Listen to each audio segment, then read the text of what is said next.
Update करेंगे मौसम की सूरत हाल से मुतालिक। आज मुल्क के बेशतर इलाकों में मौसम खुश्क और सर्द रहेगा। पंजाब के मैदानी इलाकों में रात के औकात में धुंध छाए रहने की तवक्को है।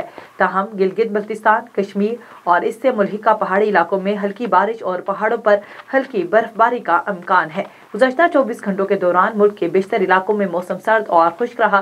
ताहम कश्मीर, बलाई खैबर पख्तूनख्वा, बलाई पंजाब और गिलगित बल्तिस्तान में बारिश हुई। सबसे ज्यादा बारिश कश्मीर, मुजफ्फराबाद 17 मिलीमीटर, घड़ी दुबट्टा 17, रावलाकोट 15, कोटली 7, खैबर पख्तूनख्वा दीर 14, मालूम जब्बा, बालाकोट 12, काकुल 7, पारा चिनार, दरोश 5, कलाम 4, मीर खानी 3, चतराल सेदो शरीफ 2, पंजाब मरी 9, झेलम 5, इस्लामाबाद 1, रावलपिंडी 2, मंगला 1, गिलगित बल्तिस्तान गोपस 3, अस्तोर 2 और बगरोट में 1 मिलीमीटर बारिश रिकॉर्ड की गई। आज कम से कम दर्जा हरारत लह ज़ियारत -10, कलात -5, गोपस -4, कालाम, कोयटा, अस्तोर, स्कर्दू -3, हुंजा -2, दरोश, पारा चिनार, रावलाकोट में -1 डिग्री सेंटीग्रेड रिकॉर्ड किया गया।